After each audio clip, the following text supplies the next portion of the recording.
recorded live.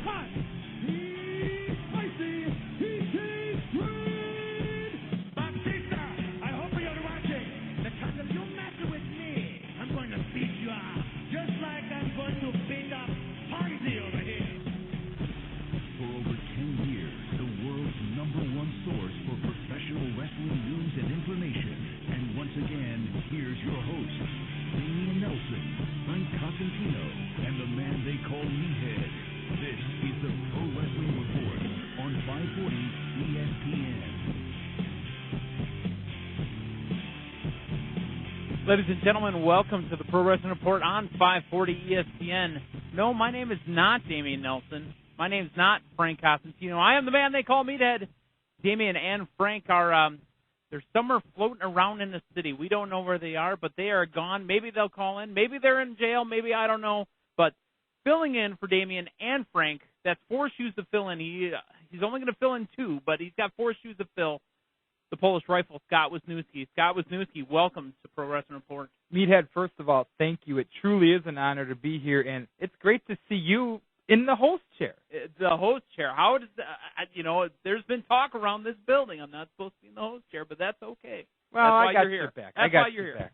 Speaking of hosts, without further ado, the normal host of this program on the phone right now, it's one Damian Nelson. Damian, how are you? Scotty, I'm great. How are you? I'm great. The man they call Meathead, how are you this evening on a fine Monday night? Not as fine as you are because you're not driving around in, 4 inches of snow. I understand a blizzard warning in effect for Wisconsin. I am actually at Torrey Pines in San Diego, California, where a guy named Tiger Woods plays on occasion. And just calling in to say hello, welcome you guys to the show. And I understand tonight we're going to talk about TNA Genesis. Has anybody seen Rhino or Kevin Nash or Christy Hemme, by the way? Talk about a little bit of TNA Genesis.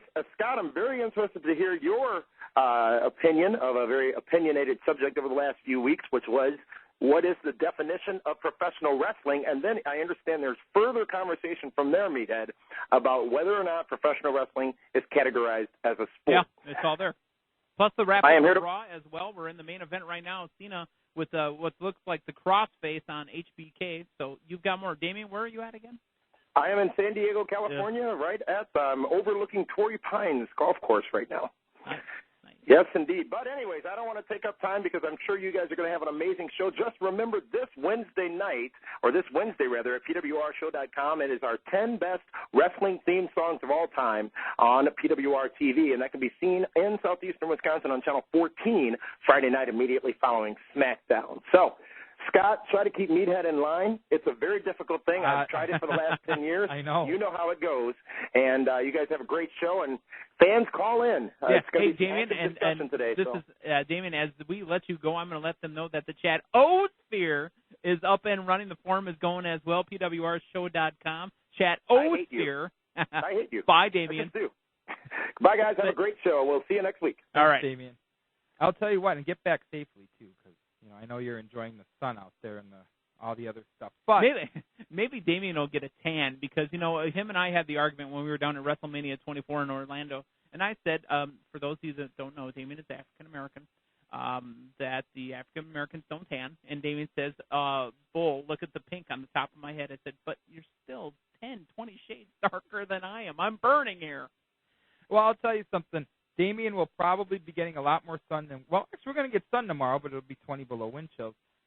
Yesterday, though, pay-per-view, TNA, Genesis, before we even break it down, the overriding story is the injury bug that has hit TNA, and I don't think they can afford to have injuries right now in this crucial time where they're trying to grow their audience and also try to further some angles.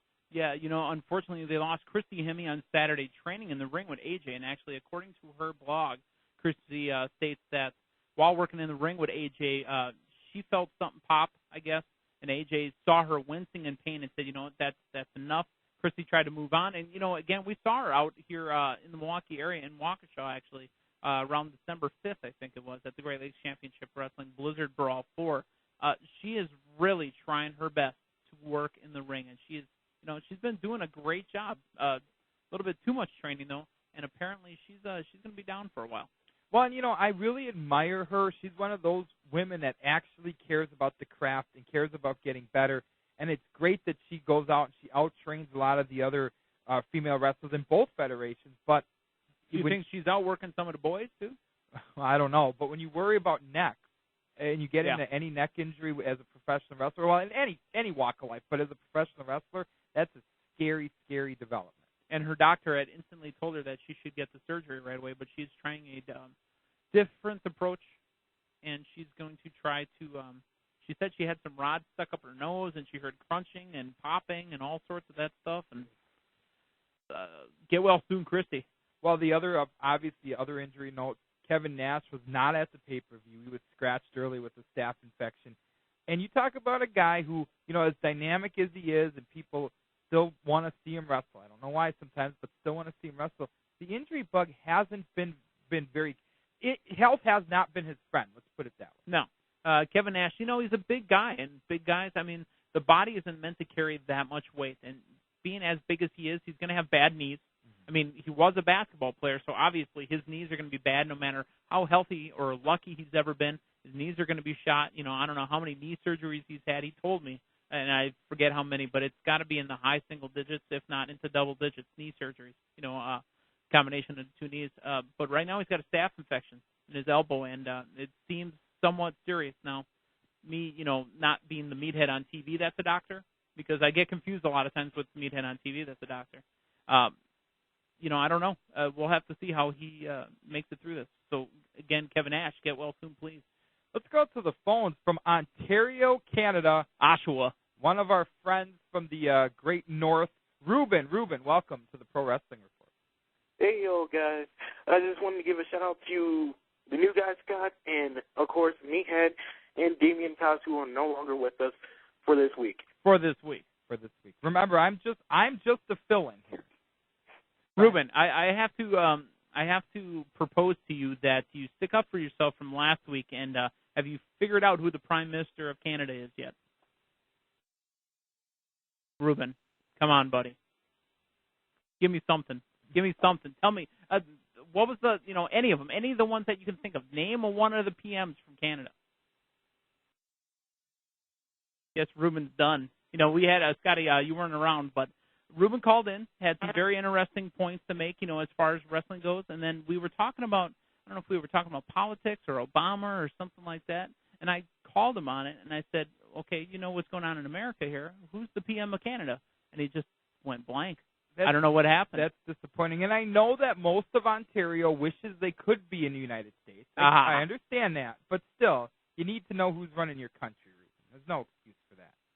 None at all. I feel bad. And, I do read the comments on a lot of these videos that we put up, even on the YouTube shows and whatnot. And Ruben got slammed a lot. And I feel bad for Ruben because he's a fan of the show. We like Ruben. And, Ruben, we encourage you to call back over and over and over. But you got to know who the PM is, man. No, you're absolutely right. Getting back to, and by the way, Ruben, again, thanks for your call. You're listening to the Pro Wrestling Report here on 540 ESPN and ESPNMilwaukee.com. And where else can they? PWRshow.com. You can also jump in on the chat O-sphere. Damien's not listening, so what he calls the chatmosphere, I call the chat O-sphere. Make sure you're hanging out with us and checking out the show, and also in the chat room, seeing what's going on. So now when we talked about the injuries, there are some other minor, maybe more minor injuries. I don't want to call any injury minor. I suppose like if it's not happening to me, how can I call it minor or major? But some more injuries for TNA, and again. This is. I think they're almost at a crossroads, and I thought they needed to have a great pay-per-view yesterday. Don't know if they accomplished that, but they've got the pieces in place. What scares me is with the main event Mafia, I worry that they're going to work the angle as WCW did the NWO, in which it can end up cutting the throat of your own product. As far as kind of squashing or losing any credibility with the undercard guys. Right. Your frontline guys, they may have two guys that will be able to get out of this angle and, still have some credibility. But anybody else that kind of lines themselves up with this front line, I feel you're right, Scott, are going to get squashed. And it worries me because, one of the things that we do agree on is that we were both WCW fans. Right. And sometimes, we got bashed for our allegiance to WCW. And And there were things that happened where I think they hurt themselves and they hurt their product. And it bothers me when I see TNA sometimes mirror and mimic some of those things that killed that product, and think that it can happen again. You can't kill your undercard, your young guys that are going to be the future of the company, for guys that in realistically in 2 years, Kevin Nash could be gone. Booker T could retire. Sting could finally retire. We've had Kevin Nash here on the program, and Nash said that along with Scott Hall, their sons may be in the business within, if they're ever desperate for money, they could, go right up to Vince and say, hey, we got the team, Hall and Nash right here. You can call us the Outsiders, and those are big boys. So, well, and I think that would be great. And I think if you're Kevin Nash, you have to think about it from this standpoint. What if my son got into wrestling? Would I want him to get buried by a guy who, and I'm not calling these guys fossils. They still bring a lot to their credibility. I'm not saying you bury the veterans. Sure. But I think you have to have a balance when you're deciding who's going to get the pushes and who's not. And that's what bothers me. You're right. And again, the only credit I'm going to give to TNA in this particular angle is the fact that there's guys in this front line that you didn't expect to be there. The Motor City Machine Guns, for one, kind of got thrown into the mix. But then they basically got pulled out of the whole thing by going into the X Division tournament. And Shelley and Sabin wrestled last night at the pay-per-view for the X Division championship. So Right, and then obviously that can go somewhere else. Also, let's stay with the phone calls. One of our old friends on all of our shows here on the station, Puddles. Puddles. From Kenosha. How are you? I finally caught up with Meathead, huh? Yeah, Puddles. I heard you call in actually on Saturday on the Fantasy Sports Show. Yeah. After I called. Puddles, it's good to hear from you. What do you got, buddy? Well, you guys are experts in wrestling, and I was wondering in your opinion, what's the greatest feud ever in wrestling? All time? All time. Do I have to keep it to a company? No, anyone. Because I know what mine is. Okay. Well, let's hear yours first, as Scotty and I kind of scratch through our brains. The Freebirds and the Von Erichs. Because of one thing. The Freebirds were the bad guys, right? Yeah. And even the other bad guys Bad hated Street the Freebirds. USA. Everybody hated the Freebirds. And one time all the other bad guys came out from the back of the locker room and jumped the Freebirds. There must have been like a half a dozen of them. And so the Von Erichs being the ultimate good guys, they come out and save the Freebirds from the other bad guys. So what do the Freebirds do? They kick the Von Erichs in the back of the head as they're leaving the ring. Nice. You got to love that kind of stuff. Well, it does remind me a lot of, and one of my I got two of them I want to pick from. One of them goes back, Ric Flair, Dusty Rhodes. Yeah. Okay. And similar circumstances. Dusty Rhodes came to save Ric Flair when he was getting beat up by the Russians in a cage, only to have the Horsemen turn on Dusty and they broke his leg. Oh, okay. So, I mean, it's very similar. It's like here Dusty Rhodes comes to save the guy, and for his gratitude, he gets a broken leg out of it. Good deed. Exactly, and that's when they had the Great American Bash tours. Right. And they'd wrestle every night all across the country. And so to me, that's one of them. And then the other one is a little bit less traditional. I think it's Stone Cold Steve Austin against Vince McMahon, because that kind of changed the face of the WWE, propelled them in a different direction, and I think allowed them to overtake WCW and essentially end up ending that product. Yeah, and I'm actually going to go probably a feud before that in WCW, and I'm going to talk about Hollywood Hogan and the man they call Sting. Sting for a year just sat in the rafters, didn't talk to anybody, and Hogan and the NWO were running scared, from Sting. Finally got it set up. Sting was going to meet him at Starrcade. They built this whole thing up. One of the most anticipated matches of, a handful of years was Sting, Hogan at Starrcade 97, I believe it was. And, amazing match. And Sting coming out as champion. Then they muffed it up with the controversy the next night. They had a rematch, and then to see the finish of the match, you got to watch Thunder the next night. Right. Ugh. All right, that's one for me. I also want to actually Jericho and all the cruiserweights in WCW were a lot of my favorites. Jericho calling it Cinco Malenko, Javi Juice, Ron Mysterio, all those other different feuds that he had with the cruiserweights were big time for me. So. What about the Crusher against the Vachon brothers? Oh. Do you remember that? Are you old enough? I'm old enough to remember the tail end of it. Unfortunately, the Crusher I remember was a Crusher a little bit past his prime. The Crusher I remember is the guy I saw at all the autograph signings and hung out with him backstage, and that's the Crusher I know. As far as actually watching him in a ring on shows that I watch, I'm not that young, but I'm not that old either. But, I wasn't really paying attention to it at that point. Well, that's the first time I ever seen blood on TV is when the Vachon brothers were beating the crap out of some, undercard guys, and they're just beating them up, and the Crusher came out to save the day, and they tore his clothes off, and of course he's got his wrestling tights underneath his clothes. He had a suit on, and he knocked the Mad Dog out of the ring, and he was working over the Butcher, and when the Mad Dog came back off the floor, he must have hit too big a vein with the razor blade, because you could see it pumping out of the top of his head like a couple inches each spurt. Yeah, I'm going to throw over to the chat Osphere right now, and I've got a couple of feuds that they were talking about in the chat. Thanks for the call, Puddle. Yeah, thanks, Puddle. But somebody wanted to say Disco versus Alex Wright was a great feud. I don't know, those dancing fools are kind of funny. I thought Disco versus Conan, where after Conan put out his rap video, Disco put out one after that, or he's rapping over the top of it. I thought that was pretty good. Also, Warrior versus Papa Shango, not so much. But in all seriousness, Curry had one of our favorites here at the program, Kaufman and Lawler. You know what? Let me tell you why I think that there's some credence to that. I think a good wrestling feud, especially back in the day when it was a little bit more behind the curtain and whatnot, that transcended wrestling. I mean, David Letterman got involved. And we didn't even learn about that till the movie, that Letterman knew what was going on. Right, yeah, because every time you saw the clip of it, Letterman did a great job acting like it was the most shocking thing he'd ever seen. Yeah. So that was definitely one that and it was unfortunate that it happened in the Memphis territories and not something that was a little bit more higher profile. And I love the Memphis territories, don't get me wrong, but it didn't garner as much national as it would have been, say, had it been something out of Crockett or out of the AWA or even out of Vince McMahon Sr.'s WWF at the time. So. You know what? Also, there's another one in our production room over here. It said the best of 7, actually the 8th match in the best of 7 series from WCW, Benoit versus Booker T. Who's the referee in the final match? Do you remember? I do not.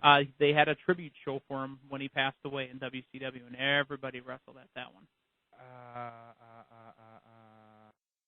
Brian Hildenbrand. That's right. Brian Hildenbrand. Amazing series. They even tried to emulate that actually in WWF a couple of years later. Yeah, it was really good, and it was one of those things. And there's some feuds that would have been even better if guys like Magnum TA, for example, his feud with Tully Blanchard, and that would have been something that would have continued for years and years. Obviously, the car accident probably much put an end to that. So, but feuds are important, and you have to have good feuds to build around it. And you know what was better? And again, I don't like to sound like an old man. Back in the old days when my pants were around my waist. But when you had a pay-per-view, when you had pay-per-views every 3 months, you could build for them. I think that while I still enjoy the product and I like the fact that there's more pay-per-views, you have quick builds to feud sometimes, and you don't allow them to hot-shot it. Exactly. You have to hot-shot it a lot. And that's why I think that when you talk about Flair and Rhodes and Blanchard and Magnum TA and the Von Erichs and the Freebirds, those were things that were allowed to build and grow through time, and it became bigger than that company itself sometimes. And when that happened, I'll tell you what, that's what made wrestling for me. We're going to take a break. When we come back, we got more phone calls. Curry in Memphis is on the line. We're going to talk with him. We're going to continue to talk about the TNA pay-per-view. We're going to recap Raw. Chris Jericho was fired as they opened up Raw. Again? We'll talk more about that. You're listening to the Pro Wrestling Report on 540 ESPN and ESPNMilwaukee.com.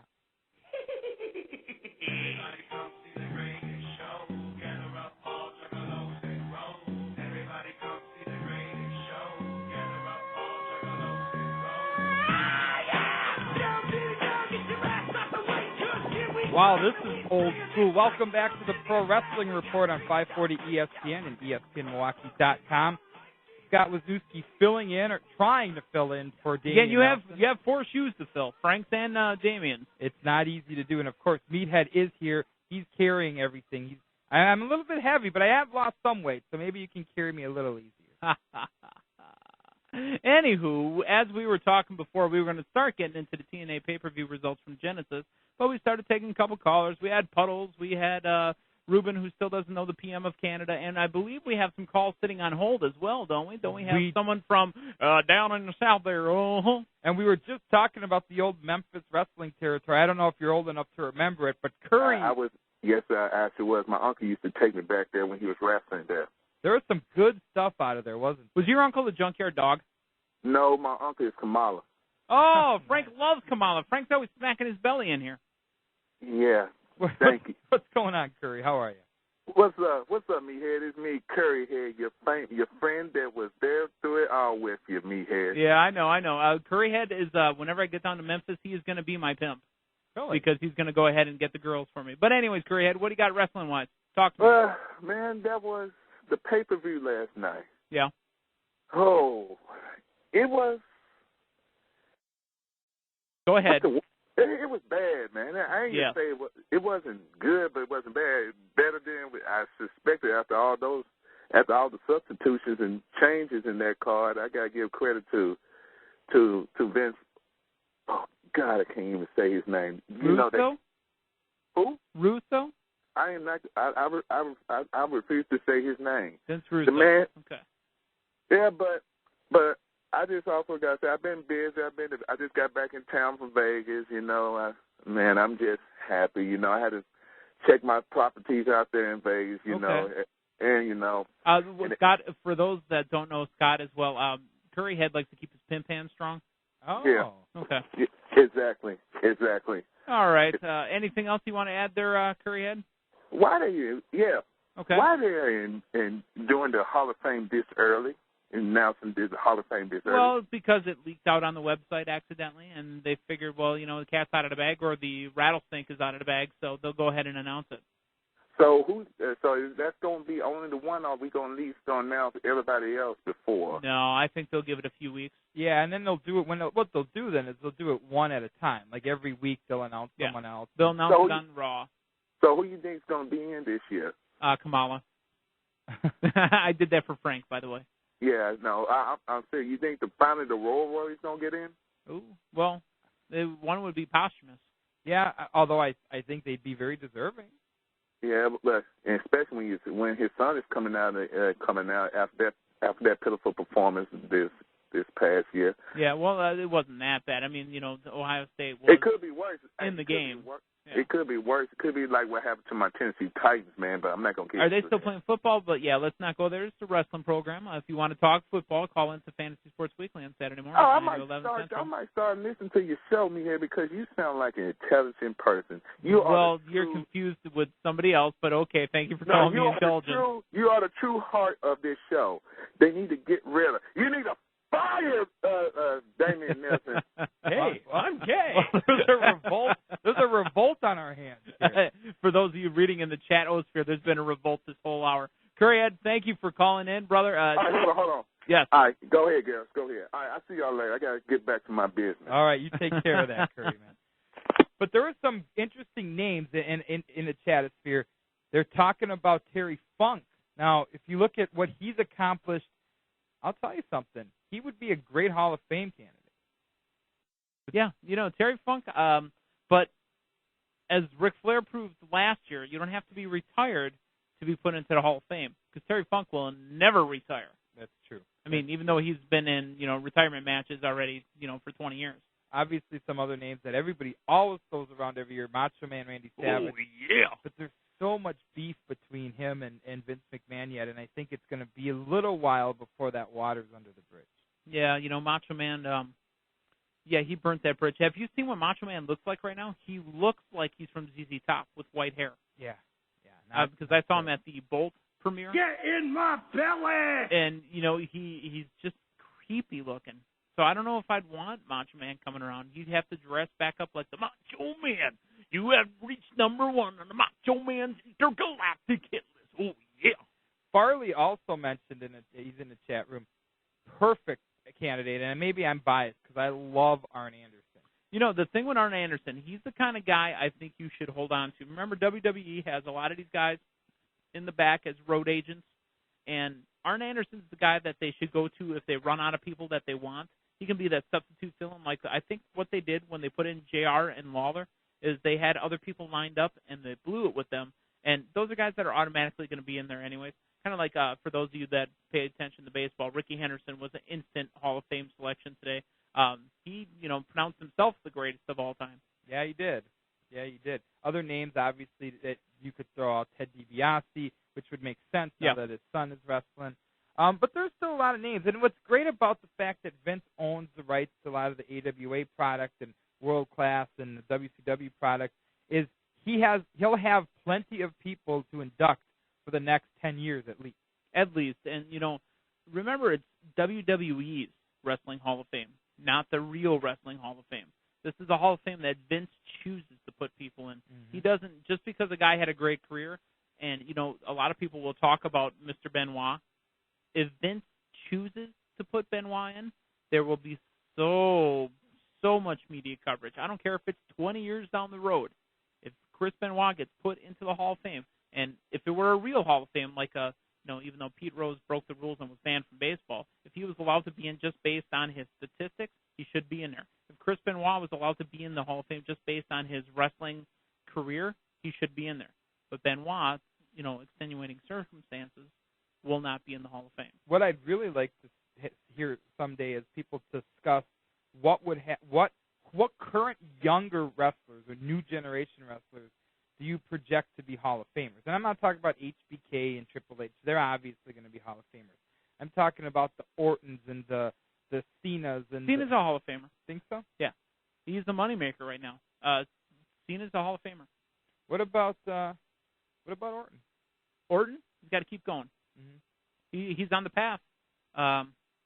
I'd look towards maybe a younger guy. If Shelton Benjamin stays on the road, I think Shelton Benjamin's the guy that could be Hall of Fame material. I think Ted DiBiase Jr.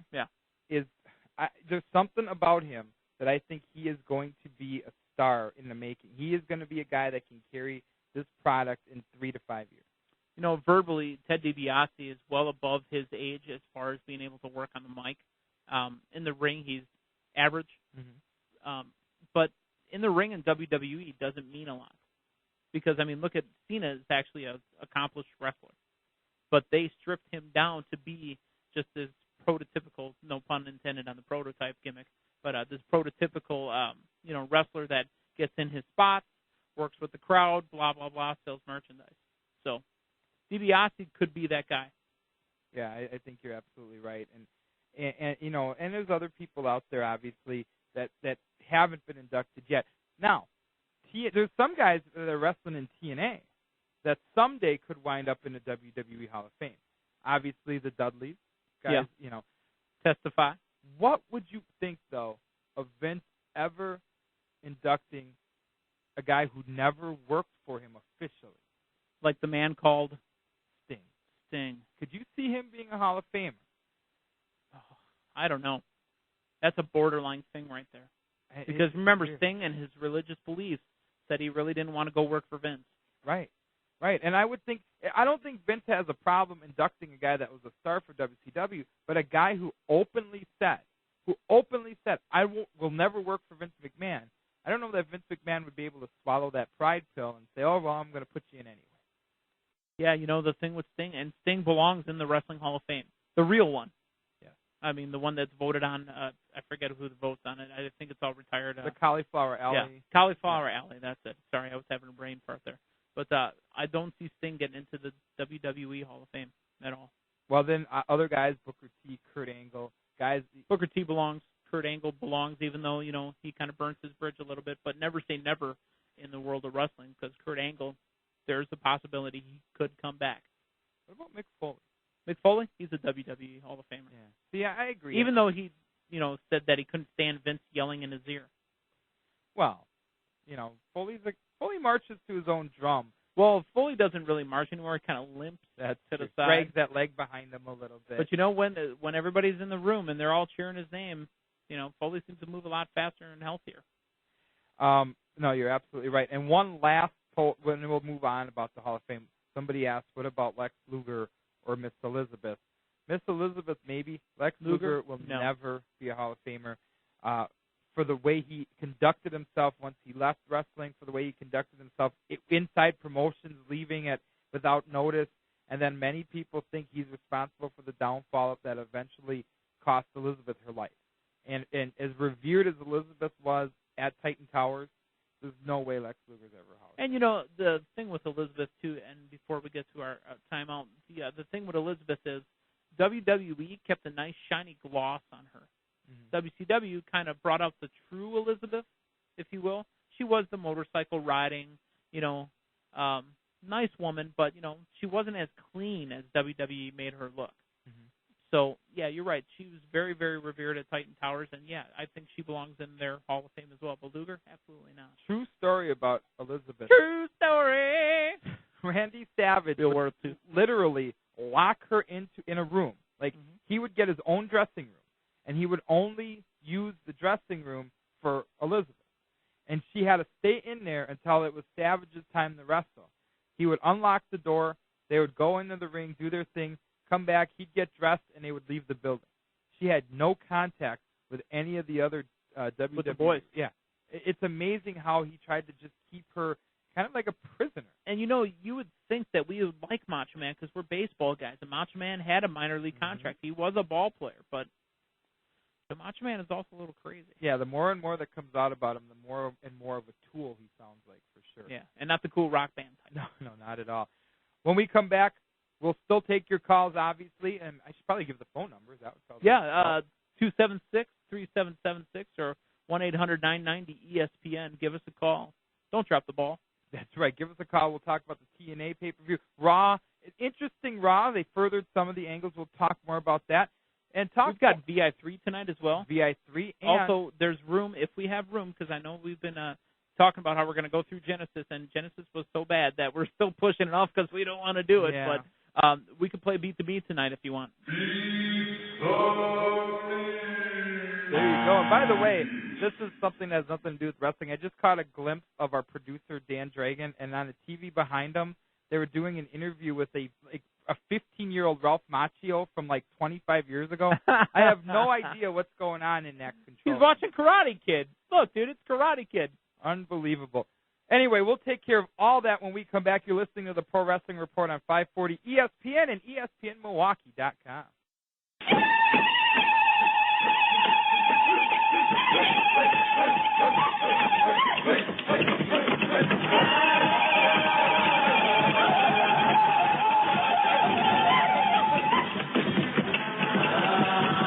Well, it's been said it can be a jungle in here. Where is Frank?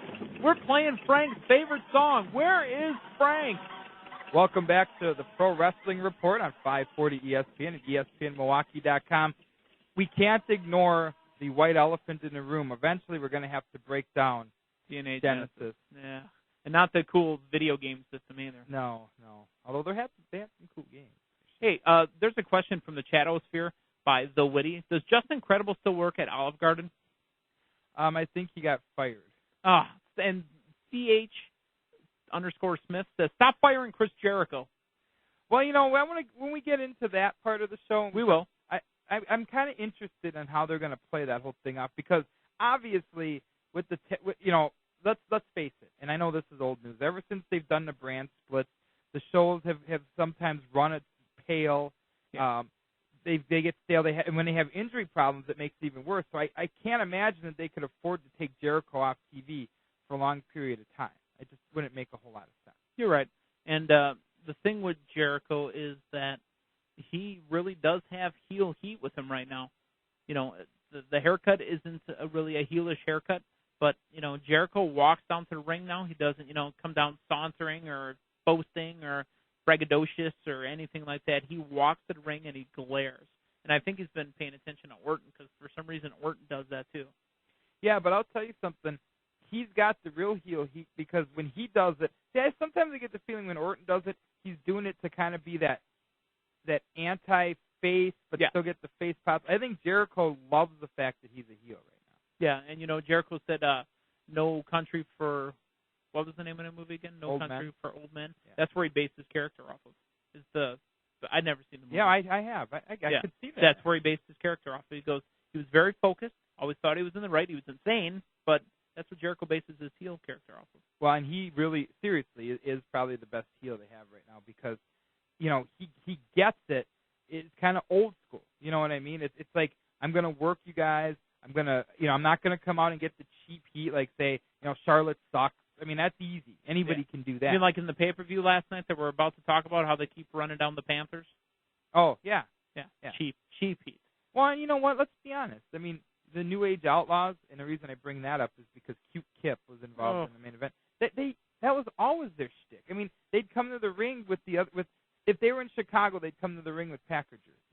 Like, that's easy. That's too easy. You got to be better than that. Yeah. So it's in the room. Scott, let's just go. All right. Well, take it to the top of the hour. Let's do Genesis. Let's start with the things of import. Obviously, we have some new champions to report. Mm-hmm. Chris Sabin versus Alex Shelley. Right, and your winner and new X Division champion is Alex Shelley. Surprised by that? Not really, because you know who Alex Shelley reminds me of? And this is funny that I mention this, but for those of you that know the Milwaukee Independent Circuit, we used to bring up a guy by the name of Chuck E. Smooth. Mm-hmm. That's who Alex Shelley reminds me of. The younger, kind of smaller, but really can move and work on the ring. Alex Shelley has a lot of potential. I don't see him as a heavyweight champion, but then again, Jeff Hardy is the WWE champion. So, well, ironically enough, Alex Shelley got his start in the Michigan, Indiana indie circuit with Chuck E. Smooth and guys like that. So obviously people that he'd be very familiar with if you brought him up. So that was a match that, it was what it was. Wasn't bad, but, it's kind of like I used to look at when I'd watch WCW pay-per-views. The pay-per-views were great until the NWO music played for the first time. For the first time. Right. Because it would play a few times throughout the night. Right. Because the first three matches were all like, yeah, it's pretty good, and then all of a sudden, NWO. Well, once you got to the end of, 99 and got into 2000, the WCW pay-per-views would always start off kind of like TNA pay-per-views. Hot cruiserweight action or a decent tag match that, really didn't get a lot of build in the weeks beforehand because it was always covered up with the NWO, the Jeff Jarrett-led NWO, and all that other crap. But you know what? These first two matches, would always be nice. Half of the time, they weren't even advertised matches. They were just thrown onto the card. Yeah, and those guys would work their butts off and put on a good show. Now, another title change, and this I have a problem with. Beer Money wins their titles back in a three-way. They took on Abyss and Matt Morgan and, of course, Jay Lethal and Consequences Creed. But here's where I have a problem with it. They did the whole giving Jay Lethal and Consequences Creed the title match based on the match that Jay Lethal won. But then they give him the belt. He won the Feast or Fired briefcase. And then they take it off him right away. And it's like, well, see, look, something came out of that whole angle. He got his title match. He wanted a tag team title. Yeah, but then you took it off him right away. It's like saying CM Punk was the world heavyweight champion. Oh, wait, he was. Yeah. That's all the Feast or Fired briefcases is the Money in the Bank times 4. Right. Really. And, I guess they have less importance when you give the guy a match. If he's cashing his briefcase, that means he's going to win that match. But why take it off him again and, quote-unquote, 3 days later? Right, and then, of course, next year when they run that same angle, they say, well, look what happened last year. Jay Lethal won the title. Yeah, great, for 3 days, a week, whatever it was. It doesn't make a whole lot of sense. But nonetheless, I don't have any problem with the tag team of Beer Money. I just thought that, sorry about your damn luck. So again, another reign for them, off with the belts for Creed and for Jay Lethal. So that was another title switch. And then, of course, the other title match on the card of importance, title did not change hands. Sting retains his title against Rhino. Rhino suffering an injury. It's funny. Damien's mentioned this before. Frank's mentioned it, and I've mentioned it on this show. One of the main problems we have with the main event mafia, your mouthpiece of the group, isn't even the world heavyweight champion. The guy sits in the back with the belt. So what does that mean for the belt? Not much, because the mouthpiece of the front line isn't even their number one contender. At least at this month it was. Rhino is supposed to be the quote-unquote mouthpiece for Frontline, and he had the title shot. So yeah, and I agree with you on that point. Is again, maybe we're old school. Maybe we always believe that when you have a stable, a heel stable, the guy carrying the belt is the spokesman for the group. He's the flag bearer for the group. He's the guy that everybody looks to. Basically, this is Kurt Angle's group. And what I don't understand, knowing Kurt Angle in storylines like we have, he should be upset that he's not the champ. He should be. But he's still worried about Jeff Jarrett. Yeah. It is a little disjointed, and that's where I have the problem, which leads us, speaking of disjointed, to our main event, which was a six-man tag, Mick Foley, AJ Styles, and Brother Devon versus Booker T, Scott Steiner, and Cute Kip, filling in for Kevin Nash. Cute Kip James comes out and tells everybody that even though they call him Cute Kip, he's still a badass, blah, blah, blah. You know what? I don't ever want to see Marty Stopp on my TV ever again. Oh, see, Marty. And by the way, that's Kip's name. Marty, here's the thing. If the gimmick of the Main Event Mafia is supposed to be world champions, you shouldn't have been in there. Right. They said, well, Cute Kip is a 10-time tag champ. He's a 2-time IC champ. So I can count on one hand, probably less than one hand, how many times Kip has main evented anything. Okay. He won King of the Ring. That's the main event for me. Right. Other than that, even when he had a main event program with The Rock. I would only think of him as a main eventer if they were doing house shows and they were doing an A team in Chicago and a B team on the West Coast, and they needed him and Road Dogg to main event on the B side. That's how I look at him. He and again, I'm not disrespecting him. He's achieved a lot, but he doesn't fit the mold of the Main Event Mafia. No, and hopefully it's just a one-time deal. Hopefully, and again, that might depend on how long Kevin Nash is going to be up. But then again, I think you could still get by if Nash can get healthy. Hey, the NWO survived without 6. Yeah, I don't know how anybody could have done that. And that's basically it in a rundown. I don't know. Obviously, the Angle Jarrett match now tied up at 1 apiece now. Obviously, there'll be a third match, probably in a cage. 6 sides of steel in TNA. Mm-hmm. That's what it would probably be. I would think that's the only. What else could you have? You can't. I don't know. You can't do anything where there's going to be interference. They don't do last man standings in TNA. Right. I mean, because that's gimmick. Right. For WWE, they can't do. They could do a hardcore match, I guess, but they kind of did a hardcore match last night. Exactly. So the next step has to be 6 sides of steel. I mean, that's got to be Steel Asylum. Well, then that's where the weapons are. Is that? Do you think it's hardcore in a cage? Do you think that's big enough? I mean, is that feud big enough for that? No. Yeah. No. I mean, the other thing is there's always going to be backlash, I think, from TNA That's fans. WWE. That was a pun, Scott. Welcome to the show. Backlash is a WWE pay-per-view. Oh, I got you. What I was doing was being funny there. No, yeah. you are. I'm sorry. I'm a little nervous here today. No, okay. Seriously, the backlash for TNA is people have a resentment towards Jarrett sometimes because he had the belt so many times. Well, that's who Angle is now.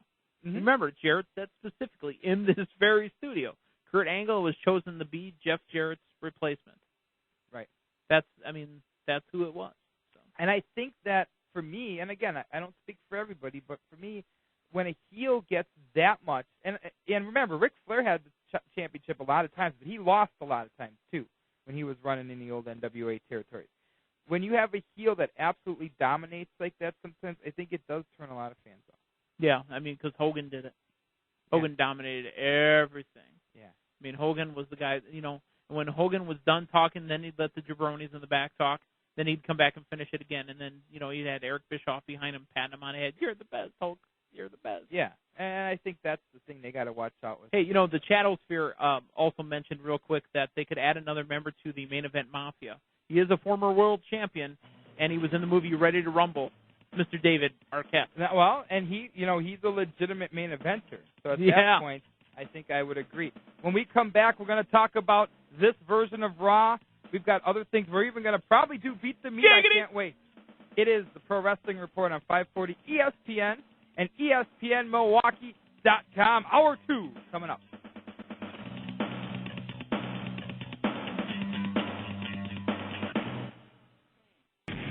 Yes, that is right. The Pro Wrestling Report on 540 ESPN and ESPNMilwaukee.com. I'm not Damian Nelson. I'm not Frank Cosentino. I am the man they call Meathead. Filling in for Damian and Frank again. 4 shoes filled in by one man. The Polish Rifle, Scott Wisniewski. Scott, welcome back to the program. Hour 2, we definitely got to the stuff that we wanted to get to in the first hour. We kept pushing around trying to do Genesis, but we finally got to Genesis. We reviewed it. We told you what we thought. The chat O-sphere, Damian's not here, so the chat O-sphere is blowing up.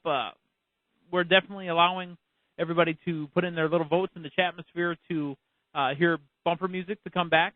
We've played Kamala tonight. Mm-hmm. What else did we play, Scott? We played the Oddities. Yeah, yep. See, hey, if you got something you want to hear, go ahead and put it out there. And, the one thing I will say to wrap up Genesis is TNA has to come with stronger pay-per-views than that. Yeah, they do. And, you still don't get the feel from TNA which pay-per-views are supposed to be their quote-unquote big ones, except for Bound for Glory. Right. They build towards Bound for Glory. They have a theme song for Bound for Glory, all the promotion for Bound for Glory, and it felt like a big pay-per-view. Damien and I were down there for the pay-per-view. We were down there actually the whole weekend. It felt like a big pay-per-view. With the rest of that, really, which one is which?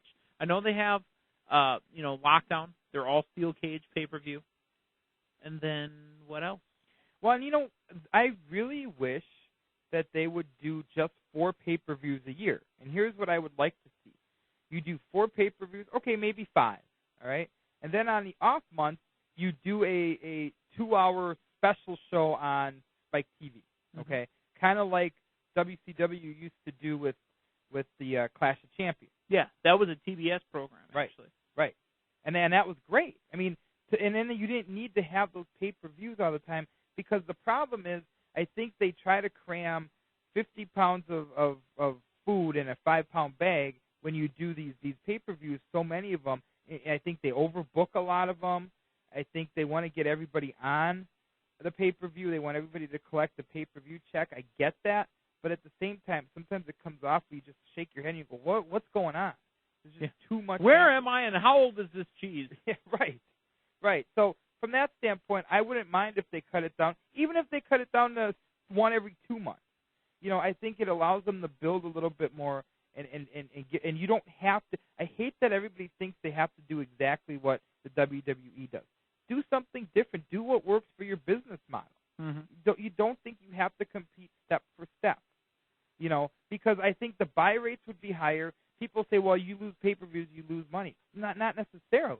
Yeah. Because some of the pay-per-views, believe it or not, folks, lose money because they have to pay for that buy rate stuff ahead of time, and if they don't meet the buy rates, they lose money. Mm-hmm. So if you build for it and you make them seem a little special, maybe you get 2 times the buy rate, and it actually saves the company money in satellite time, and they can actually make a higher profit. One of the other things that's hurting TNA as far as pay-per-views, currently a lot of establishments that don't necessarily show them for free might charge $2, $4. We've got this place in Milwaukee that we've obviously all of us have frequented. A lot. I used to work there myself, and I won't mention them by name, but they are unable to get TNA pay-per-views. They don't have deals with commercial establishments. Now, granted, you can get TNA pay-per-views at your house. You can get the Ring of Honor pay-per-views at your house. But when these particular companies are able to get these deals with the satellite companies to put them out on a mass scale, where you're able to, pay your $2 or whatever, and then the fan is finally able to go out and see, what this pay-per-view looks like without having to drop a whole bunch of coins. No, you're absolutely right. And that would also introduce – I remember I didn't realize that they didn't have a deal, TNA. And I remember going to an establishment once. Assuming that it would be there. Yeah. And a bunch of us show up, and I'm like, well, what do you mean there's no pay-per-view? Oh, yeah, we don't show the TNA pay-per-view. Yeah. Oh, okay, well. And it's not their fault. No. Again, they need to reach an agreement. And if that agreement has finally been reached, again, we don't know. We're not in the inner workings on that. But if that agreement finally does get reached, the next problem will be that they'll probably assume that they can get the same money as WWE. Right. Why don't you treat yourself like a crack dealer, offer a couple of them at a discounted rate, get them hooked on the product, then start pulling them in. Exactly. And again, it's that whole let's catch up to the big boys. You must be on crack. Thank you. Yes, thank you for finding that. Let's catch up to the big boys now, and that's the mistake that a lot of companies make. But in this case, that's what TNA's like. Oh, we're going to catch WWE right now. No, you don't have to catch them now. Just keep making money, stay the course, do what's right for your business model. Like you said, start out with offering deals that are a little bit cheaper to these establishments. And then as people start showing up to see them, increase them. Now you got them hooked. But instead, they're like, well, we got to catch Vince right now. You're not going to do it. No, they need to build their product. They need to build it themselves. Don't worry about what the other guy is doing.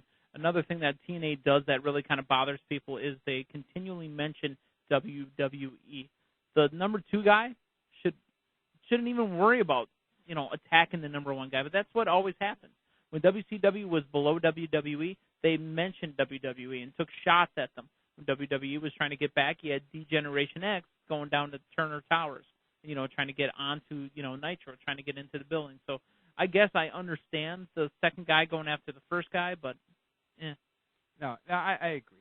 let's talk about the first guy. Okay. A little bit. Tonight's episode of Monday Night Raw furthered a couple storylines and kind of brought another storyline back into focus a little bit. And that one, obviously, the whole legacy angle. Yeah. What was going to happen as we ended up seeing Manu came and talked to Cody Rhodes, said, hey, we're going to attack Randy Orton. Are you in? You know, him and Sim Snuka. Like, well, we'll see. We'll see if that works out. Sim says, hey, don't worry. We got a third member. We got backup. We're going to take out Randy Orton. Randy Orton beats Kane. Randy Orton's in the ring by himself. Out comes Sim and Manu. They bring out Ted DiBiase Jr. All four guys surround the ring. They get in the ring. It looks like it's going to be a 4-on-1 beatdown. And lo and behold, Cody Rhodes and Ted DiBiase attack Sim and Manu, and they reform the legacy. Guess what? I saw that coming a mile away. I knew it was going to be DiBiase, and I knew DiBiase was going to go back with Orton because they need to keep that threesome strong. And no disrespect to Sim Snuka, no disrespect to Manu, but Ted DiBiase's a far, far better worker and wrestler than either one of those two guys. Yeah. And, you know, again, you're right, no disrespect to him, but legacy shouldn't be this huge group. It shouldn't be 5, 6, 7, because you know what happened after, you know, it was DiBiase, and then when Manu showed up, they're like, oh, there's Manu.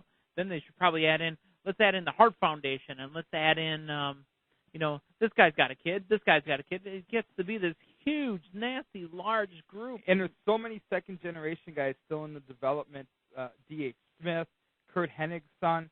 I think if they should add D.H. one. Smith was already up, but he looked a little Chris Masters-ish. Correct. They should add one more guy. And who's that? I think it should be Hennig's son, who's looking really, really good. But don't rush it. Let him develop a little bit. You can wait to add the fourth member. But it should never be more than 4. You get more than 4, you got something that's a little hard to control and to focus on, much like the NWO, much like some of the other things we're talking about. Yeah, and you know, you're right. 4, I think, is the top number. Think of the Horsemen. You had a guy that was going after the world belt. You could have a guy going after the singles belt right after that, be it the U.S. or Intercontinental. Yeah. Then you have tag team. Yep. And then you get a manager that goes out with all of them. Yep. 4 is a perfect number. I agree. I couldn't agree with you more. Let's talk to Adam from Oshawa, Ontario, Canada. Oshawa. Okay, Oshawa, sorry. Ontario, Canada. Man, there's a pause in there. Adam, this guy doesn't know. It's okay. Very, very much. Hey, I'm sorry. He's filling in. It's a post rifle. You know, he's filling for Damien and Frank. But, Adam, what do you got? Well, we were talking, I'm guessing, about the Legacy faction, correct? Yeah. What about throwing Natalya in there? Well, Natalya, if they did the Hart Foundation, Natalya would go there.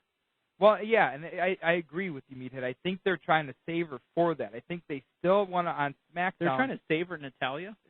Save her. Oh. For the new Hart Foundation that they want to try, that they still haven't killed the idea of putting that together on SmackDown. So I think that's the only... If they decide to kill the idea, I'd love to see her join up, because you could have her go after the women's title. Yeah, absolutely. Also, I just wanted to say, because it's 2009 and I haven't really called in a while, I'd like to thank all the PWR fans for voting Edge as the Superstar of the Year. Oh, no. We got to say it right.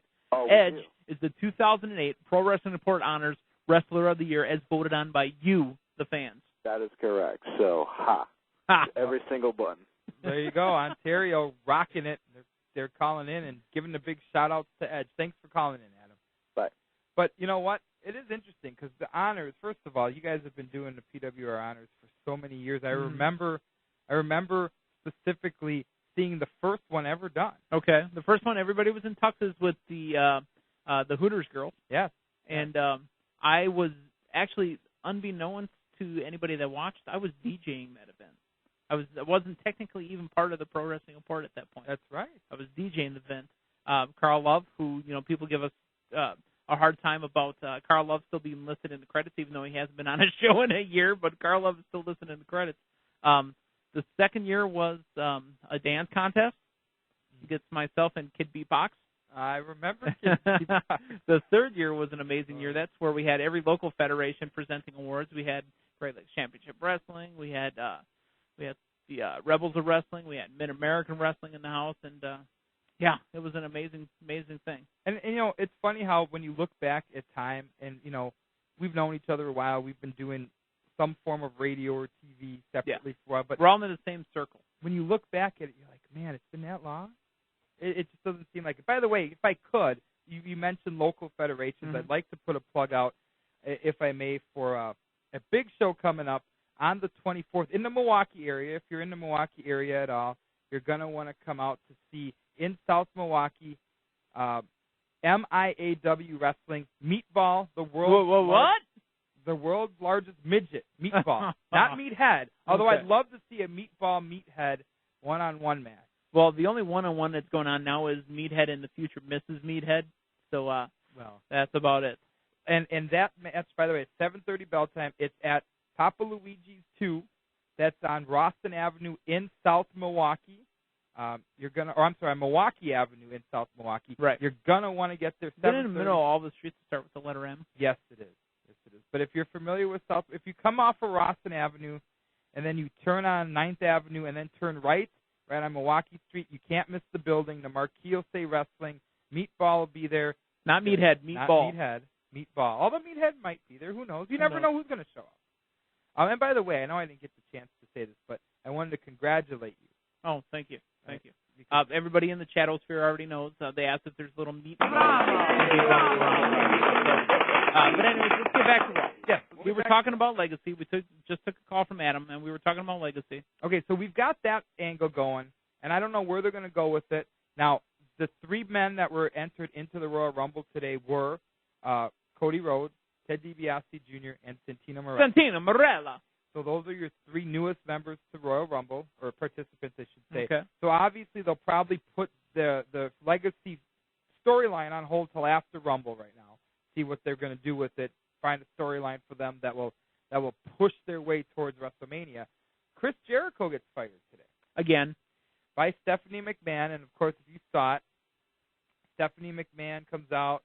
Chris Jericho basically runs her down. Your dad's coming. The real McMahon will be here next week. I don't have to listen to you. I'm not going to listen to you anymore. Blah, blah, blah, blah, blah. And all of a sudden she says, well, you do have to listen to me one more time. You're fired. Jericho's fired. Now, obviously, they can't afford to keep Jericho off TV right now. He's clearly going to have some involvement with Vince McMahon. The question is, does that make Steph the face? Steph is the face. Wow. She's the face right now. And unfortunately, she's the face of a man-woman. Yeah, and you can't... Well, I mean, think about it, dude.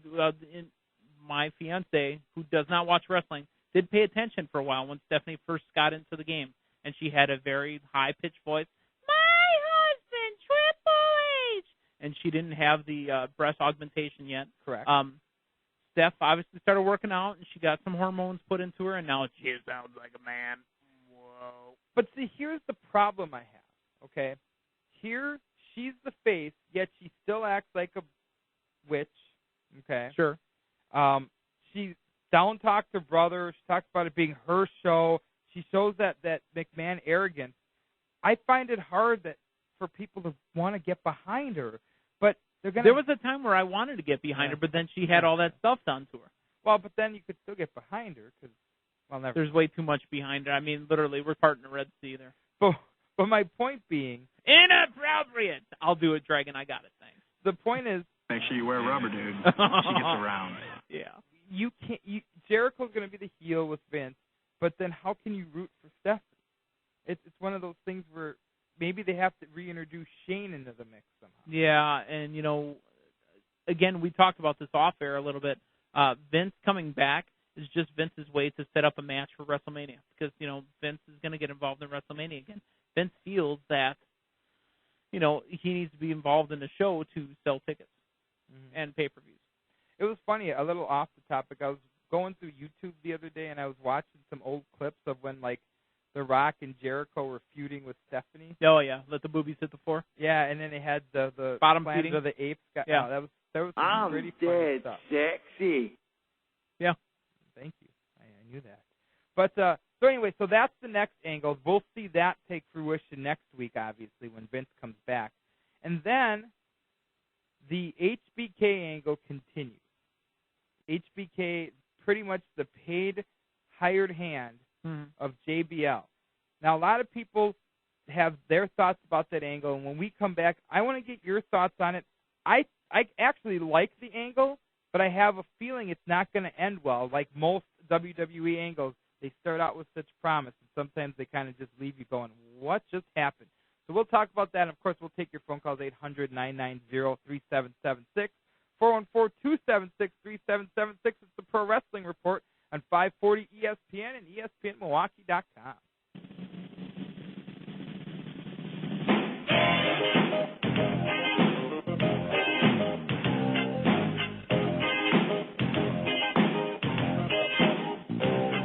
Well, I met this lady and I told her quite a story. Said I love you forevermore.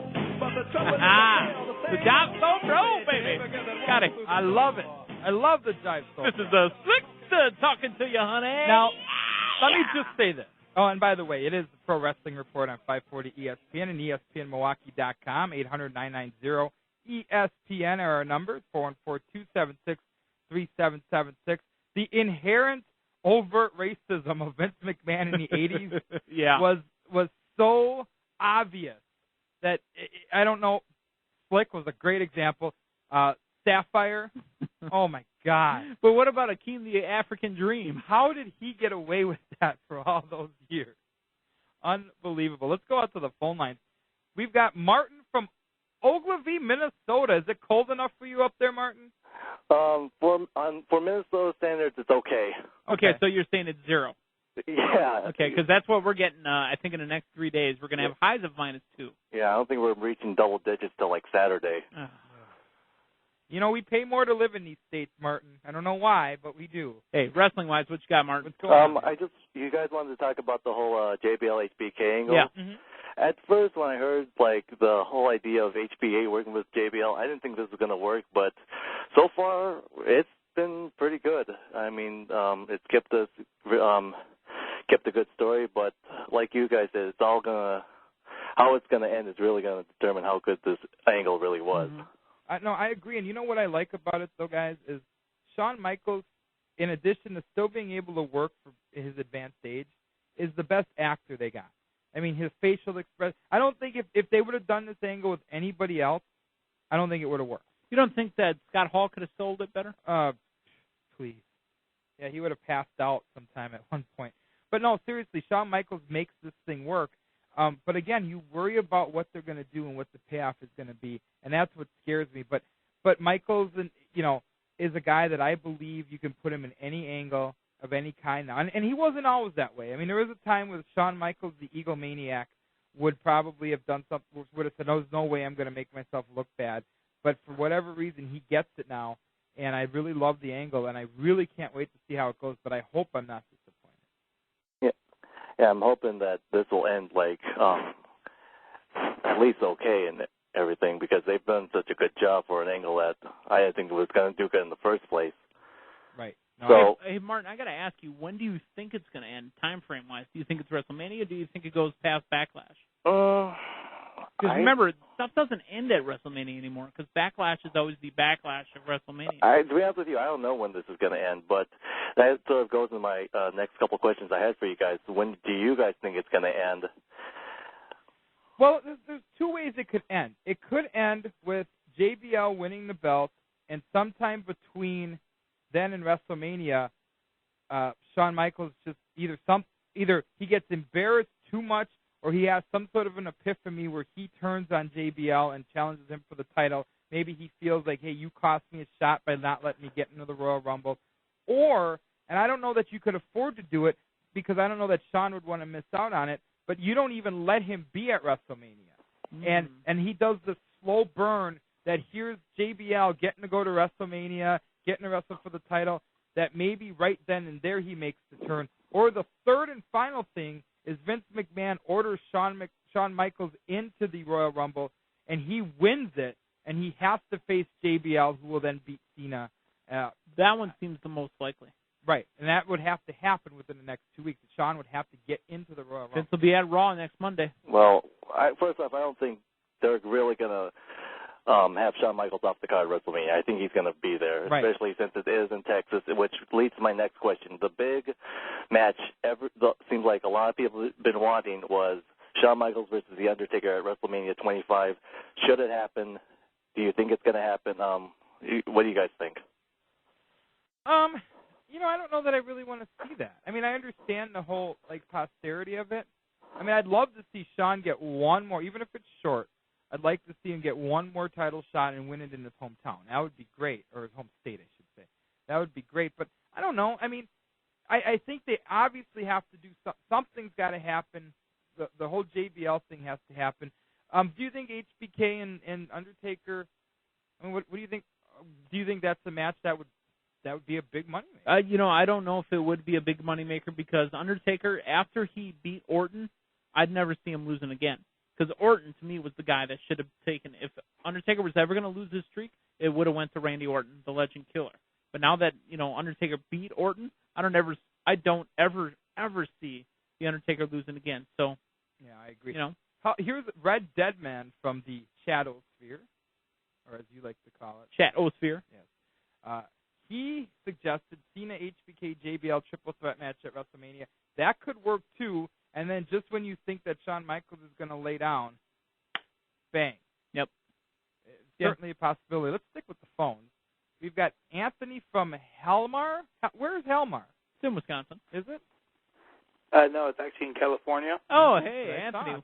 How's the weather out in California? We got 4 inches of snow today. Luckily, we don't have no snow, but it's still cold. What's cold to you? Because 47? it's going to be 10 below here, my friend. But what's going on? What were your thoughts on Raw tonight? I think it was a good idea, but they can do something like when McMahon comes back, he can say that since Shawn won the match tonight, he can be added to the world title match at the Rumble, make it a triple threat. Possibly.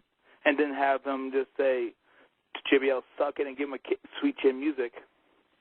It could work. What worries me, though, is if Vince wouldn't do any favors for Shawn if Vince is coming back as the heel. And remember, the old storyline was Vince and Shawn still don't like each other. Sure, and, Vince said, well, Shawn, if you can't find anybody, why don't you wrestle with God as your partner? Right.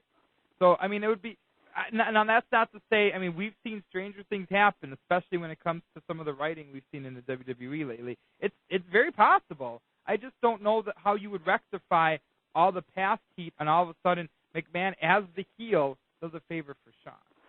Understandable, but about having the Undertaker probably lose his streak at WrestleMania, I agree that it probably will not happen, but they can have, probably next year, Ted DiBiase Jr. come in and say, it was my father that brought you in, Undertaker, and at WrestleMania, it'll be me that takes you out. That would put Ted DiBiase Jr. right in the main event. Yeah, it would. It would help him. Very good idea. Like they did with Randy Orton. I think that would work. Thanks for the call, Anthony. You're welcome. We'll obviously see how all that plays out. The last thing I wanted to bring up, by the way, of this week's big show, of the Big Raw show, is we still don't have a change of the Intercontinental Championship. CM Punk gets disqualified controversially for a low blow. Obviously, everybody was mad about it. People are mad right now in the chat room. They're setting it up for the big blow-off. There's going to be a match at Royal Rumble, a no disqualification match. You know that's what they're setting up for. You got to understand that, and I know that they don't do it all the time the right way, but they're doing this the right way. They're building it up so you think that there's absolutely no way CM Punk's going to be able to win that match. Lo and behold, it's a no disqualification match. Now neither guy can get disqualified. Now the best man will win. Yeah, and it's funny that Regal is back in the spotlight again after, a second suspension, if you will, for whatever he was taking. We're not doctors. Right. It's not, like we were there. But, Regal went from being the general manager to being the king of the ring to being the Intercontinental Champion. Regal keeps getting these shots over and over and over. I don't understand where Regal gets it. We understand that he's a man, such a man. I don't understand it, and I also don't understand it why guys like Jeff Hardy keep getting shots. I know the fans love Jeff Hardy. That's why guys like Jeff Hardy get it. But I worry about if I'm investing a lot into this guy, just looking at his track record, okay? Yes, the fans love him, but he's one bad break away from being out again, one bad drug test away from being out again. And now how do you explain your world champion not being there?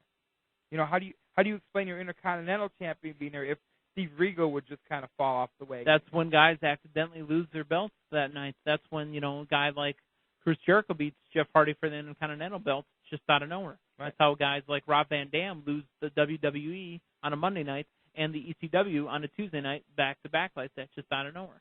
Yeah. Because of suspensions. By the way, I'm not a big fan of giving out spoilers. No, we don't do spoilers here. But, if you're doing a spoiler now. I'm not going to do a spoiler. But what I will tell you is, if you're an ECW fan, you're going to want to watch tomorrow's show. Okay. That's all I'm going to tell you. I don't give anything away. I want you to watch the shows. If you have one of those boxes that records the ratings, I want you to give them their ratings. I want wrestling. A Nielsen box. Yeah, that's right. If you have a Nielsen box, or if you're a Nielsen customer, I was a Nielsen guy at one point. We put a little book right next to every TV, and anytime the TV was turned on, you had to log what you turned on. You had to log what you watched, and they paid you $5. I mean, it was fun to do. Yeah, But to know that you're representing, 1,000 people, or represented 1,000 people, and I watched some corny stuff. I did it on purpose. On that TV, I left it on Comedy Central, or I left it on whatever channel. So I think I did that once in college for Arbitron for radio. I would say I listened to the stations I never ever listened to. Now I never did do that. anymore. I did that since I was 13. I did it up until I was about 25. Really? I was an Arbitron person. They'd call me, hey, you got a couple minutes? We'd like to talk to you about your radio listening. Sure, I like these guys. What's the station you listen to the most? The station you listen to the least. What songs? Yeah, that was me. I did that. There you go. Break here? What are we doing? You know what? Yeah, let's take a quick one. Timeout. Or do we want to take the caller?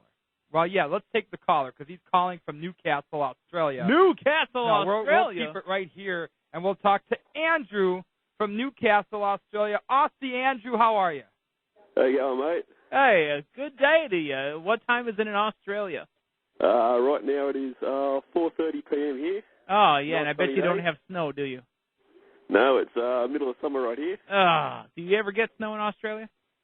Not where I am. Oh, man. Aussie, good to hear you finally. You're a big member of the PWR Forum. We see you in the chatosphere tonight for the first time. Thank you for taking time out of your day. Let's talk some wrestling. What do you want to talk about? Mate, whatever you like. Where do you want to start? Let's start about, did you happen to watch Raw? Have you seen it? No, not yet. Okay. Did you watch the pay-per-view last night, TNA's Genesis? No, I don't seem to get much TNA over here. Okay. It's pretty hard to get a hold of it, unfortunately. Okay. Let me ask you this. What is your pick for the Rumble? Royal Rumble? Yeah, Royal Rumble. Okay. It depends if Christian shows up. Okay. Now, that's Christian just rumored. Remember, we don't delve too deep into rumors. Everybody assumes Christian will be coming back to the WWE, but yeah, I don't think he'll be there at the Rumble yet. They normally hold off something big like that for after a major pay-per-view. Yeah. So it might be the Raw after, or it might be up towards No Way Out. Okay. But I'm pretty sure it's going to be what everyone else seems to think, Jeff Hardy versus Christian at Mania. So at Mania, possibly a ladder match, going to drop maybe. The belt. Even though, would it be kind of silly to have a ladder match when you have the Money in the Bank every year? I don't think they'll have a ladder match. They might have like a no DQ match or something like that. What about if they thumb wrestle? wrestle? Do his high spots. What about if they thumb wrestle? Yeah. No. Ozzy, you got anything else for us? Once again, thank you for calling us. It's good to hear from you finally. Anything else for us while we keep the show moving on? Yeah, mate. I was just thinking about who's going to be main eventing Mania this year. Okay, well, Batista's not going into Texas. Okay. You seem to have the same usual guys there. Like Triple H normally gets in there somehow. Okay. You always got the Undertaker. Now, we're not making fun of you when you say it, but you sounded like William Regal there when you said Triple H instead of Triple H. But that's okay. Nothing wrong with that. I'd like to see Hardy in a main event. I think there's. I don't see it happening. Yeah, you don't see it happening. Okay. No. They normally say they sort of build the blokes up over the year, but when it comes to Mania, they sort of play it safe and always have their big names there. Like they only just put Edge in the main event last year for the first time, so I don't think they're going to put Hardy there just yet. Okay, well, and Damien and I actually from Orlando kept saying to each other as we're watching the match, Edge is the main event right now going on against Undertaker. Well, Andrew, once again, thank you for calling. You're going to have to leave on the PWR forum how much this call cost you. Let us know what it cost you, and we hope to hear from you again next week. Yep, no worries. All right, thanks. Later, boys. Yep. Thank you. Thanks for calling. Real quick, my favorite pay-per-view, and the only reason I bring this up is because it's timely. Yeah. Royal Rumble, by far my favorite pay-per-view. Yeah. I mean, I love WrestleMania because of its pageantry and regalness and whatever, but the Rumble is the one I always get. Yep, me too. And then for a while, another one that used to be a favorite was Survivor Series when they did Survivor Series matches. Yeah, I don't care. Now it's just another pay-per-view. Yeah, with maybe a Survivor Series style match in it. Right. But other than that, and you know what? You can leave that on the chatosphere too. Tell us, what's your favorite pay-per-view? If you could pick one pay-per-view a year, what would it be? You could also give us a call, 800-990-ESPN, 414-276-ESPN. It's the Pro Wrestling Report on 540 ESPN and ESPNMilwaukee.com.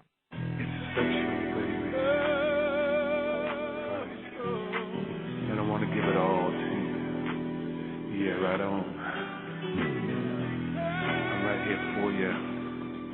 Well, I don't know how to segue this, so all I'll tell you is and I'll tell you why. 1-800-990-ESPN, 414-276-ESPN. You're going to need to call the Pro Wrestling Report right here on 540 ESPN and ESPNMilwaukee.com because it's time for...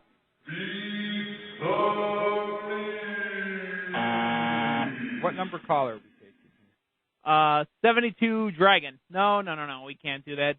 Frank would say caller number 4. Caller number 4 right now on the 276-3776 or 1-800-990-ESPN. Yep, call in and see if you can beat the meat legally here. Yeah, legally, yeah. And as we await our phone callers, and Dragon's working hard over there. The phone's blowing up. There you go. 800-990-ESPN, 414-276-ESPN are the phone numbers. Now, how does this work? If I'm new, let's play devil's advocate. I'm new, let's say, and I'm calling. What's going to happen to me? You're going to get on the phone and you're going to say your name, and we already know your name. You're going to say your name, and I'm going to ask you if you've ever played the home game, or if you ever played it on the air before, if you ever beat the meat on the air before. And he's going to say something uncomfortable, and I'm going to make him feel uncomfortable, and there's going to be that awkward silence, and then we're going to play the game. All right. Well, good thing, because we've got caller number 4. So guess who gets to be uncomfortable? It's Jim from Milwaukee. Jim, welcome to the Pro Wrestling Report. What do you say, boys? Hey, Jim.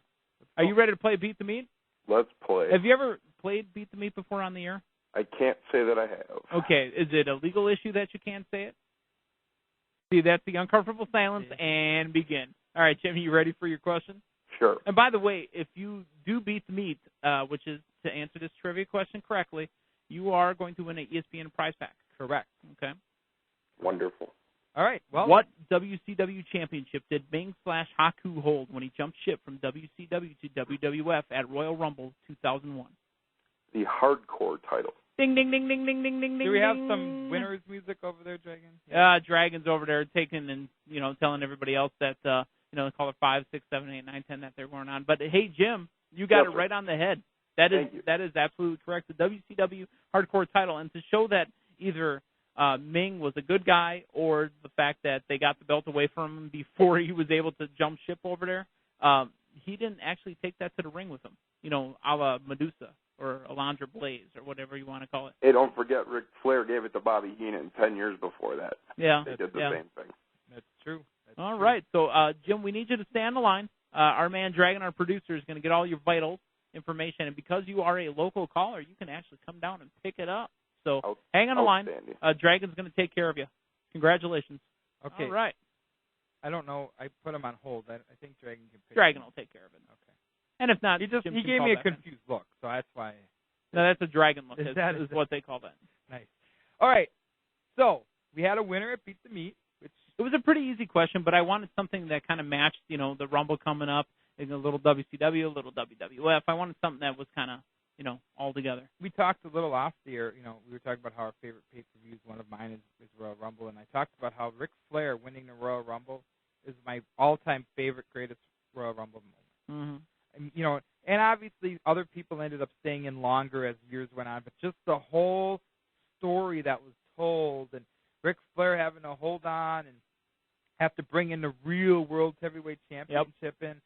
It was a great angle, a great storyline, very well told, and started a relationship between Vince McMahon and Ric Flair that even when Ric Flair left to go back to WCW, there was never any burnt bridges. And even when they had their wars and they were making fun of each other, nobody ever made fun of Ric Flair.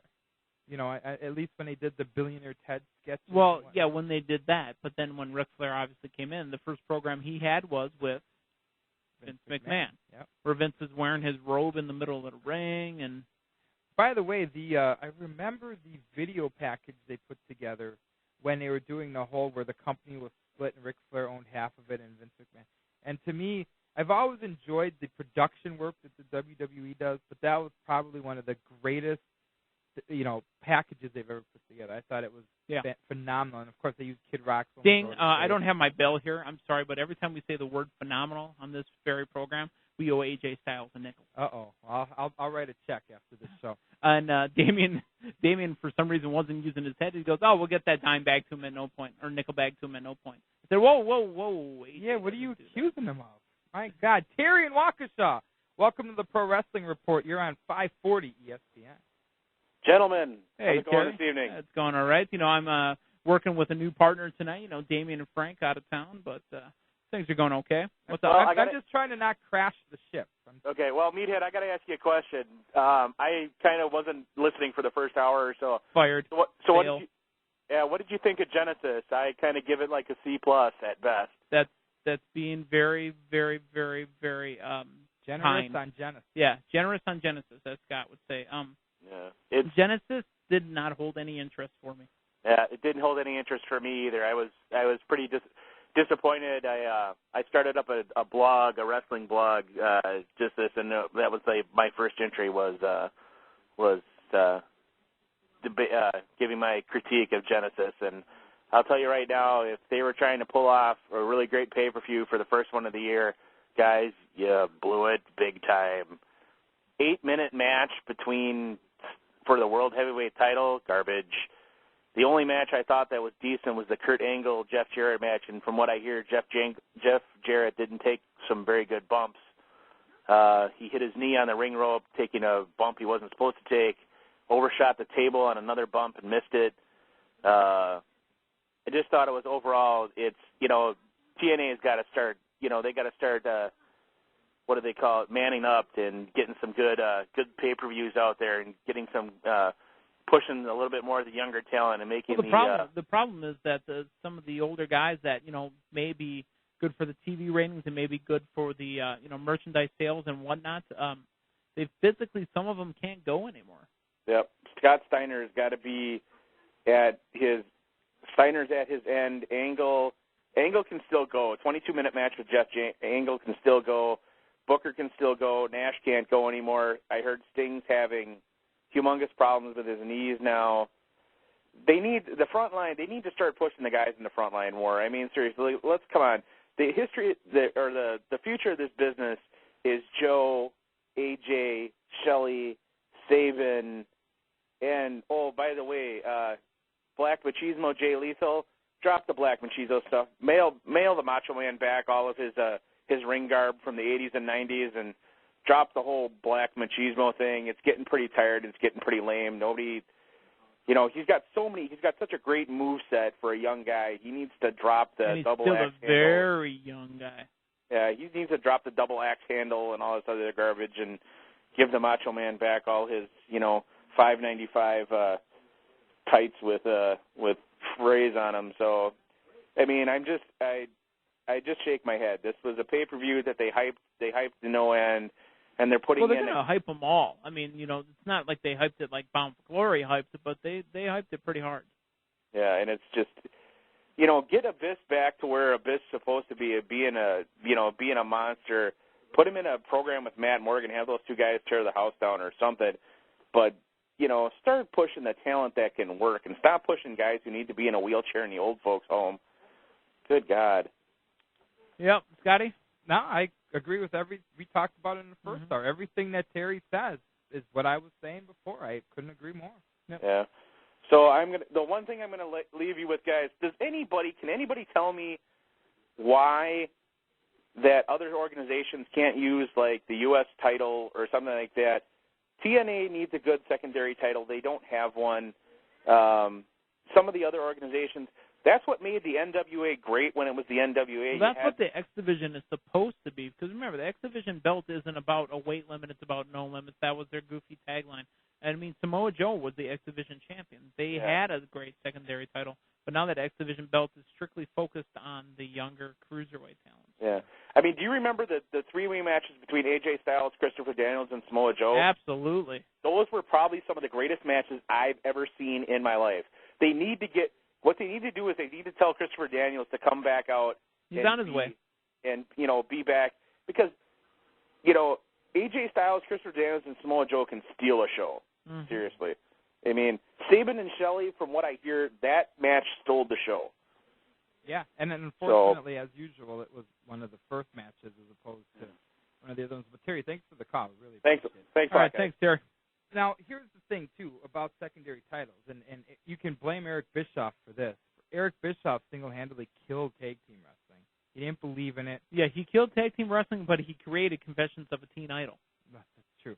And then, by the way, if you're not watching that on VH1, you need to be. And then, sadly, the only idea that Vince took from Bischoff was to continue to kill tag teams, which makes no sense. That and to continue to have Eric Bischoff be a leadership person on TV. Yes, that was also very ironic. And then they don't use the Intercontinental titles to where they should. They don't push it enough. And I think that you're right. I think that when you don't have those secondary titles, I think it hurts the product. We got about 5 minutes left. I think we should do some housekeeping here. Okay. Let's take care of that. Okay. So, and that was I was showing him hand gestures. I don't know if that means anything. I think he was flipping me off. I don't blame him. It's time for the VI3. Scott, what usually happens? Is there a theme for this or not? No, there's not yet. We're working on it. Greg can work on it. There. Okay. Okay. I'll start it off. Normally it's the person to his left, to his right. Frank does whatever. My singles wrestler, got to give it to Santino Morelos. Still hilarious, still funny, still amusing me. My female is Mickie James. She was on TV this week and still looking delish. Also the Daily Diva, Mickie James, my female wrestler of the week. And the tag team going out to the new TNA Tag Team Champions. Sorry about your damn luck. Once again, it's beer money. All right. Well, my singles wrestler is HBK Shawn Michaels, and because I am enjoying the effort and the heart that he's putting into this new angle, again, the best performer, wrestler/actor right now on TV. My female wrestler, you know what? I got to give it to the Glamazon. For a beefy blonde, she's okay. Well, here's what I like. She took on a more aggressive role today. Her little fan came out and helped her again, and she got super aggressive, beat the hell out of Molina. She's starting to do a little bit more serious now wrestling again. She's still doing some of the stuff with Santino, but she's taken her role. Well, she wears the pants in that relationship. No doubt about it. So it was nice to see her be a little more aggressive today. I enjoyed that. And now back again, my tag team, priceless, back together again. Priceless! Cody Rhodes, Ted DiBiase Jr., that's my tag team. Well, all right, that's the VI3 brought to you by the Pro Wrestling Report. Pro Wrestling Report on 540 ESPN. And today brought to you by Dan Dragon and the Dragonators. Yes. That's his band. The Dragonators? The Dragonators. They're all hosers. Well, we got SmackDown coming up, and last week, that's on Friday. For ECW's tomorrow, obviously. Yeah, let's talk about the SmackDown that actually happened this last week, the beginning of, as many are saying, the introduction or reintroduction of Christian. Jeff Hardy and fiancée Beth, I think it was. Right? 3 minutes and we're out of here. By the way, 3 minutes and we're out of here, Scott. For those that don't know. Jeff Hardy was hit by he was in a hit and run. Somebody revved up behind him, hit him, and took off. This is supposed to be the way to bring back in Christian. So, yes. And I like that they've not only bringing him back, because I think hopefully they'll utilize him a little better than they did in his last run. I'm glad they're bringing him back, but I'm glad that they created a story. And I hope this works out better than the DDP Undertaker story they tried to do. Because they just when DDP pulled off that mask and said, "It's me," and then they buried him. Oh, they buried him instantly when he was positively paged. Yeah, it's like, why did you do it? Hopefully this turns out a lot better. Yeah. I think it will. I'm just having bad flashbacks to that whole DDP thing. I want to say, as we wrap up, close to wrapping up here, Damien will be back next week. Frank will be back next week. Yep. and I'm sure all the PWR fans are happy. But I do appreciate the opportunity to fill in, and I've always wanted to have a guest shot on here, and I couldn't have done it without you carrying my load. Well, I'm not carrying anything in your pants or your load or anything. I've been holding on to my bean bag all night, keeping my hands warm. Yes, good to have good to have you on, Scotty. I couldn't have done this show by myself. Dragon and I talking about wrestling for 2 hours. Wasn't going to work. Dragon's a huge fan of. We know he's a huge fan, but I don't know if it would have worked. I would Dragon, have to go who's behind your favorite wrestler? See what I mean? It wouldn't have worked. What a mark! You're not getting any extra money, so you don't have to suck up to me. All right. Well, thanks. All right. Next week, the whole trio will be back. You'll have another Raw to talk about as they further those angles, another SmackDown to talk about as we see what happens. And we also get ready for the Royal Rumble as well. I can't wait. And don't forget, next Monday, Vince McMahon is back, so that'll, I'm sure, be the topic. Daddy's back. It's time to shake things up again. I'm going to let you take us out of here. For Frank Costantino, for Damian Nelson, for Scott Wisniewski, for the producer, Dan the Dragon. My name is the man they call me. Thank you for listening to the Pro Wrestling Report on 540 ESPN and ESPNMilwaukee.com. Don't forget to check out a brand new episode of PWR TV this Wednesday at PWRshow.com. Good night and good luck.